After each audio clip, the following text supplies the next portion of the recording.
Breaking news. Breaking It's news. the year of the chatbot. The latest setback for climate action. The latest Supreme Court ruling. In the latest Supreme Court ruling, the court is set to redefine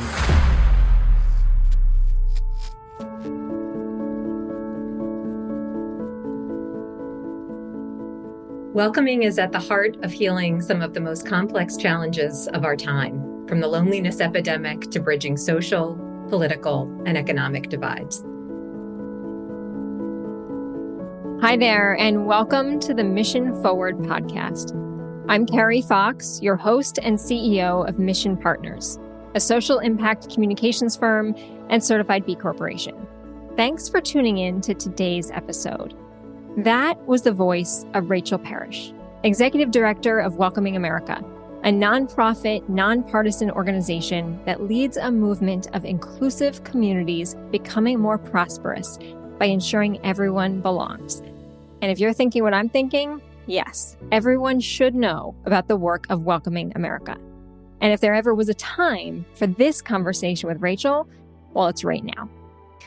So in preparing for today's conversation, I've had some words on my mind. Words like immigrant, refugee, asylum seeker, migrant, incomer, and some less desirable words too, like illegal and alien. We're going to get to some of those words today and how our understanding of those words shape how we understand the issue and opportunity of immigration in America. But first, I'm going to introduce another word that I've had on my mind recently, and that's civitas. So it's a Latin term, and if you haven't heard of it, civitas is aspirational, really, in nature, and it represents the spirit of what is possible when a collective body comes together for good. Right? Civitas represents that mutuality and often unspoken contract that is binding all people together, each person having responsibility and rights to contribute to the betterment of a community. And I say aspirational because it really is something that we can constantly be striving for, civitas, in our communities. And we have lost so much of our civitas in recent years. I hear so many people who are terrified of the other side. A 2020 Pew survey found that an astounding 90% of voters on every side believed that a victory by the other side would lead to lasting harm for the country. And in 2024, the polls show that voters don't approve of either President Joe Biden or former President Donald Trump. Polarization is at an all-time high, and fear of the other is skyrocketing. 58% of Americans say they always or sometimes feel like no one knows them well. And at any point, it can feel as if we are divided more than we're united.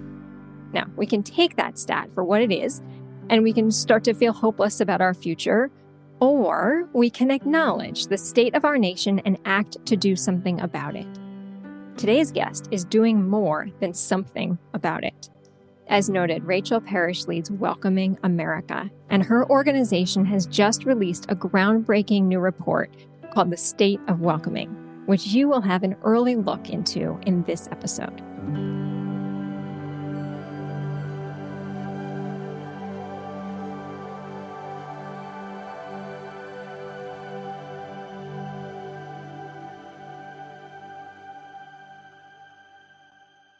Rachel, I am so excited to have you here to share what you found and to call us into this movement with you. Thank you so much for having me, Carrie. It's really wonderful to be here. And I love this idea of civitas. So I do too. And I really do feel like Welcoming America is instilling it back in communities. You're reminding us what it's like for a community to work together.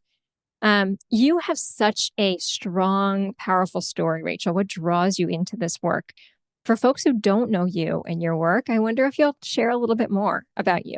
Sure, I'm happy to. And I'm happy to with you, especially because I think more than anyone, you understand the power of story. And in my life, the stories that I grew up with were the stories of how my own family came to the United States as immigrants, as refugees, technically in the late 1940s. I grew up with the stories, especially of my grandmother, who at the age of 15 in rural Poland as a Jewish girl had been separated from her family when Nazis had occupied her village. And that story was so formative for me because what it was filled with was the people who turned her away and the people who saved her. And when I go back and think about that story of survival, the key was really about how people made decisions in the moment that weren't based on how they understood my grandmother in terms of the status that was being defined for her under that regime. They were understanding her as a human and as a neighbor.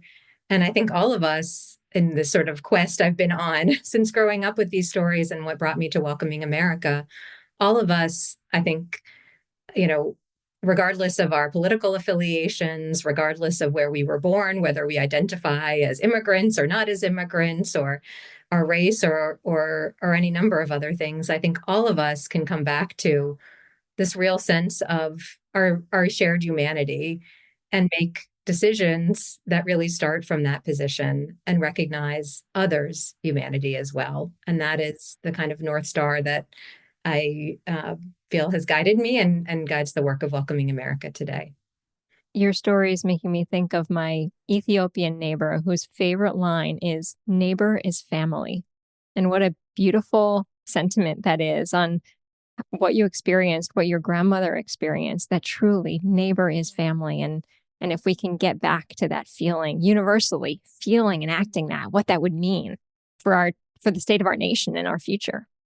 Yeah, I love that. And I think, all over the world, there are these traditions of neighborliness. I mean, of course, in my grandmother's story, there were also many neighbors that turned her out and turned against her. And I think, we see both of these things today in our culture here in the United States and around the world. And there are many forces working to pull us into the sort of hate and vitriol that we see, framing not only the debate around immigrants and immigration, but so many questions of who gets to belong in our society, who gets to call themselves an American here in the United States, and and in the larger quest for democracy around the world. Well, and that brings us pretty squarely to the state of welcoming. And I'd love to hear a little more about this report and why you felt it was so important to report out on the state of welcoming in this 2024 year. Of course. Well, it might be helpful to just say a little bit about what we even mean by welcoming and who Welcoming America is. As an organization, we have been around for 15 years. 2024 is our 15-year anniversary. And our work really comes out of grassroots efforts to try to turn around the narrative that was really scapegoating immigrants and blaming them for problems that we see as really societal challenges, and wanting to get behind some of that animosity and really create a culture of connection between neighbors, immigrants and non-immigrants, and also support communities in putting policies and practices in place that back up the values of being welcoming and really working to ensure that everyone, inclusive of people who come with a migrant background, can really belong and fully participate at a community level. And I think, for a lot of people, when you pick up a newspaper and you read about immigrants or the issue of immigration, what we tend to hear is, a lot of very polarizing narratives and a lot of very dehumanizing narratives. So one of the reasons why we wanted to create something called the State of Welcoming was to really show in this moment, when people are talking a lot about immigration, that there is some really powerful work that has been happening over the last 15 years in communities that I think really reflects, back to the earlier part of our conversation, work that really reflects the best of who we can be as neighbors, in embracing one another, and working actively to make sure that immigrant or non-immigrant, all of us can really belong and thrive in the places we call home, no matter where we've come from. Mm-hmm. I've told a lot of people about Welcoming America since first meeting you, Rachel. And every time I do, the first question is almost always the same. People say, do I live in a welcoming community? How do I find out if I live in a welcoming community? So can you answer that for me? Well, I love that people want to know if they live in a welcoming community, because we want all communities to be welcoming, and we could sure use your help in that. One of the things that we have done at Welcoming America is create a kind of framework that communities can use to assess how welcoming they are and to make improvements in the work that's needed to make sure that people can be full participants in the civic, social, and economic fabric of communities. We call that our welcoming standard. And we run a program called Certified Welcoming, where we go in and do an audit against that standard. And if you meet that criteria, then your community can be certified as a welcoming place. And right now, there are 24 cities and counties in the United States that have been certified as welcoming. In our sister countries of Australia and New Zealand, there are also accreditation processes for cities and towns there as well. And we hope, one day all over the world, there'll be a similar process for any community that wants to do this work. We're hoping to get to 50 places certified as welcoming by the year 2026, which is when the United States celebrates 250 years. And we think that will send a strong message about the country that we're becoming, and also the work that's needed, not just one time, but in an ongoing way to make sure that everyone can really thrive. Great. And let's talk about why this matters so much, because you say 24 now, getting to 50. My hope is very soon after it explodes much bigger than that, because the power of what welcoming does within a community, you lay out these 5 whys of welcoming. Can you talk a little bit about why welcoming matters? Sure. And I think one thing I want to say, even before talking about the whys, is, I think a lot of people intuitively understand this value of what it means to be welcoming. But one of the things that we've done at Welcoming America in partnership with our members across the country is really break that down into a very practical set of things that communities can be doing to build trust between neighbors, to create an infrastructure within local government that helps bring down barriers, whether that's language barriers or being able to access a job or participate more fully, whether it's in your child's school or maybe civically, really breaking those things down. And what we found is that when that happens, that really creates the conditions for what you refer to as the 5 whys, things that are really fundamental for a thriving democracy, for building trust between people. So we know in a lot of emergency situations, what helps a community move through, whether we're talking about a public health emergency like COVID, or maybe a natural disaster, is when there really is this strong sense of cohesion and networks in a community that can mobilize very quickly based on trust and relationships. And in a lot of communities where there has been a big change in demographics, that doesn't naturally happen without some intention. So welcoming communities are much better positioned when those relationships have been built, when there's a thoughtfulness about how information gets out to communities that might be very isolated. They're much better positioned to respond to an emergency situation, but also much more resilient to the kind of polarization that we started off this call talking about, because when there are active efforts to divide communities, that trust and sense of connection and sense of humanity is something that we can all turn back to be more resilient to those dangerous narratives that seek to other us. There's so much in there, Rachel, and I'm going to have folks go and probably rewind and listen again to understand just how important this work is. You were talking earlier about the dehumanizing language. And as we're coming off of this, I mean, really, it's a behavior shift. It's a mind shift of literally how you understand the issue of immigration in America, migration in America, the opportunity that is often lost in the fear and danger of conversations that we see. And Dayton, Ohio, maybe is one example, or if you want to point to another, of the power of what happens when we reimagine the power of welcoming in a community. Yes, I love Dayton, Ohio, and their story, which, if we go back in time to 2011, so this was the time in the United States when some of the most restrictionist anti-immigrant policies were being passed. Arizona's SB 1070, the Show Me Your Papers law. And basically the message behind those laws was, we don't want you, get out.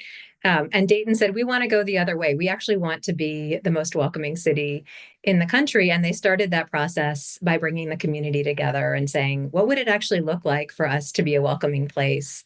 And to be a welcoming place, not only for new people arriving here, but really for the community as a whole. And from that plan, they created an infrastructure and a broad coalition that has worked over many years to make it easier to access citizenship, to open a business on Main Street, to find common ground with a neighbor, whether that's over a soccer pitch or in a school setting. And they also became the first city in the country to be certified as welcoming. And one of the interesting things about Dayton is, like many cities in the United States, Dayton had been losing population for about 50 years, and for the first time was able to turn that around, which has huge economic implications for a city like Dayton in terms of rebounding from a slump and being able to support, the community as a whole. And we've seen that to be the case. I think so much of the immigration narrative is dominated by this idea of scarcity and immigrants as takers. But what the data actually shows, and in fact, there was a new report that just came out from the Congressional Budget Office, $7 trillion is the positive impact on our GDP from migration. So actually, this is a story of abundance, really, and contribution. So welcoming contributes to strengthening the economy. That's one of your strong whys you talk about in the report. Welcoming fosters belonging. We've heard you start to talk about that already. Welcoming contributes to a thriving democracy. Welcoming counteracts racism and hate. And welcoming informs effective and equitable policies. And so 5 really clear and powerful examples of what welcoming can do inside a community. When you took a step back and thought about the impact of your work over time, these last 15 years, you mentioned this at the top. There have been, almost for every success, there's been a challenge, right? That this is not easy work. None of this is intended to be easy work. But you've learned some really powerful lessons in this work that are helping you think about where this work is going next. Can you share a little bit about that? Sure. Well, I think one of the reasons why Welcoming America came to be in the first place was because there were a lot of disparate efforts happening all over the country that wanted to connect through a network and be able to work, not in isolation, but really in, a larger community. I always think of our network of doers across the country and now globally as a community of belonging for people advancing belonging. And I think the power of that and the power of what those leaders have done in their own communities to gather, all kinds of different institutions and partners to row together toward a more welcoming society has just been incredible. I think, back in 2011, it was rare to see a local government that was, that had a kind of proactive stance. Today, we have I think more than 80 offices of New Americans across the country who are working on this. Back in 2011, there were very few voices, speaking out from sort of outside of the kind of core advocate community. And now we've seen so many people and institutions, from arts organizations to chambers of commerce to philanthropy in communities, stepping forward, as I think, the story of upstanders that I started with, to say, no, this is something that we deeply care about, that we understand, is an essential part of what makes for a healthy community, and is something that we need to invest in. What stands in your way, or what stands in the way of this work? Well, I think, we really see welcoming work as heart work that's human to human, but also, really a substantial infrastructure that needs to be built in communities to prepare for demographic change. And I think, one of the biggest challenges that we face in our democracies right now is that this has become the fault line that a lot of populist politicians are running on now, sort of dividing us over the very fraught issue of immigration. But I think what keeps me positive and keeps me energized in this work is really seeing that this is something that we can actually be successful at. That despite, what we see when we pick up a newspaper, or that, immigration is this intractable challenge, what communities I think actually are the proof point for is that we can get this right. And in fact, many communities are getting this right and are benefiting as a result of that. Now, I think the challenge there is that it's not happening at the scale that we need to now, just given how many people are being displaced by war and by the same populist leaders who are feeding off of these dangerous narratives. And that's a cycle that we need to kind of interrupt. But also with our changing climate and a global economy, the movement of people is going to happen at a much more rapid and larger scale than I think we can even imagine. And so this issue of migration is an epic issue of our time. And there is a solution set for it, and we can be welcoming, but we need to invest now and prepare now and build welcoming infrastructure to be able to meet that moment. So that's really a core message for us at Welcoming America and with the state of welcoming. Rachel, I've learned so much from you and your organization over the last few months. And one of the things that really sticks with me is there are so many different ways to advance this work, right? You were just talking about the work that specifically mayors and elected leaders are taking in policy change, which is critical to that long-term movement change. But there's also change that employers can take. There's change that journalists can take, right? In the words that we use and how we use them. You might recall, I think it was 2012 or 2013 when the Associated Press sunset certain words because they realized that the words they were using were having a direct effect on the way folks understood the issue. So illegal immigrant, right? That no person is illegal, and making sure that they were careful about their words because they knew the power of their words. And that goes to everyone who's listening too, being mindful of the words we use and how we use them, because that shapes how we understand society. But in this report, you talk about so many different on-ramps to this work, which feel really important. And so I do have a few more questions for you, but I do want to just pause here and have you share how people can learn about the report and where to access it.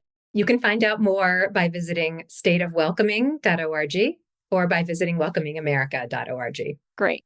And we're going to have both of those links available for folks who are listening too.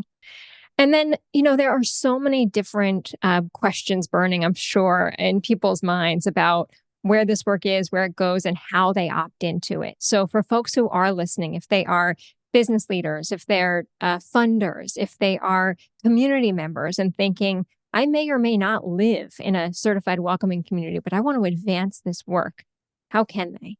We talked about our certified welcoming communities, and then Welcoming America also has a network that extends across 47 states. And if you're a community-based organization or a local government, you can join our network to learn more about how to make your community a more welcoming place. We also run an incredible program called Welcoming Week, which happens in the middle part of September every year. And it's just a wonderful moment where all over the world, people are celebrating in their communities and lifting up this value of being welcoming. And we would love for you to join us. It's a great opportunity for really any organization to host an event and partner with their community to put these values into action. Rachel, I'm going to ask if you've got some parting words to share with us as we wrap up today, think back on these incredible 15 years, the work behind you, the work to come. What would you like to leave us with today? I think I'd like to leave us with a sense of possibility and hope.